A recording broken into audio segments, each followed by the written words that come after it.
इतिहास हमें सिखाता है कि हम इतिहास से कुछ भी नहीं सीखते। ये बात आज के दौर में उतनी ही सही है, क्योंकि सदियों से चला आया इंसान का रेसिस्ट बिहेवियर अब भी नहीं बदला।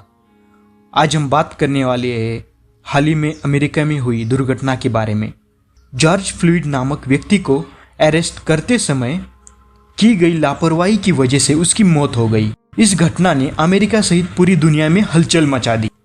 इस घटना की वजह से पिछले कई सालों में हुए कृष्णवर्णियों के अत्याचारों के खिलाफ अमेरिका और बाकी दुनिया में भी प्रदर्शन होने लगे। लेकिन ये वर्णभेद आया कहां से? ये रेसिस्ट आया कहां से? वर्णभेद सिर्फ इंसानों में होता है, बाकी जानवरों में नहीं, क्योंकि इंसानों ने वर्णभेद का निर्माण किया है। और वर्णभेद निर्माण कैसे हुआ, इसका गुण मिलता है हमें इतिहास में। रेसिज्म इंसानों में क्यों होता है, जानवरों में क्यों नहीं? रेसिज्म का मूल है हमारे विचारों में। जब कोई व्यक्ति या कोई चीज पहली बार संपर्क में आती है, उस चीज और उस व्यक्ति के बारे में हमारे विचारों में चित्र बनता है। उस व्यक्ति का फर्स्ट इंप्रेशन और बिहेवियर से उसका चित्र दिमाग में छप जाता है, या उसके व्यवहार से। तो इसी थ्योरी पे बेस है रेसिज्म। 16वीं सदी में जब यूरोपियन का पहली बार अफ्रीकन लोगों से सामना हुआ, तब उनकी ये मुलाकात अच्छी नहीं थी, क्योंकि यूरोपियन लोग अफ्रीकन कृष्णवर्णियों को गुलामों के तौर पर इस्तेमाल किया करते थे। उनके दिमाग में गुलामों की छवि कायम रही, और वो आज भी कायम है।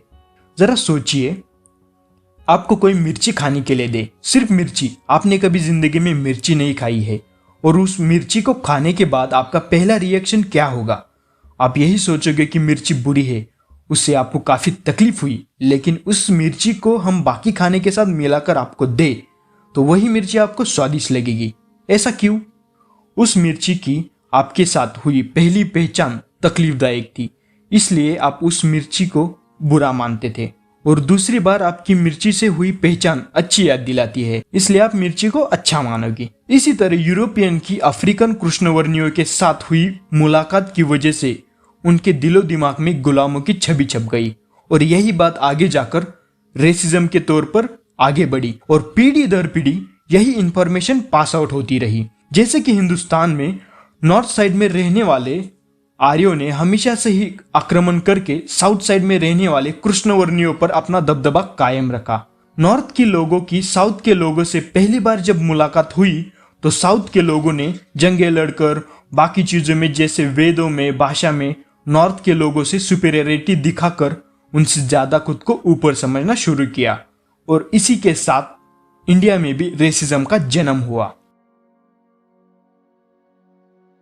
जब ये छवि सबके दिलो दिमाग में बैठ गई, गोरा रंग अच्छा दिखना और काला रंग कुरूपता की निशानी बना दिया।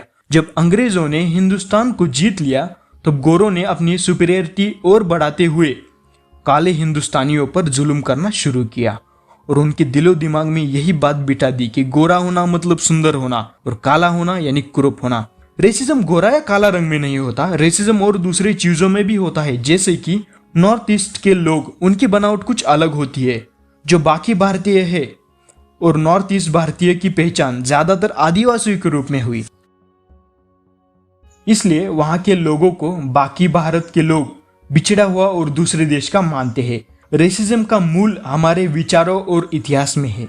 आज के दौर में रेसिज्म खत्म करने की जरूरत है, और रेसिज्म खत्म हमारी सोच बदलने से होगा। किसी में भी रेसिज्म जन्म से नहीं होता, रेसिज्म इंसान को सिखाया जाता है। इसके अलावा प्यार इंसान में जन्म से ही होता है, और प्यार सिखाने की जरूरत नहीं पड़ती। वो दिन दूर नहीं जब पूरी दुनिया गांव बन चुकी होगी, और मिक्स रेस की वजह से रेसिज्म खत्म हो चुका होगा। आशा है कि वो दिन जल्द आए और रेसिज्म खत्म हो। वीडियो अच्छा लगे तो लाइक, शेयर, सब्सक्राइब करना।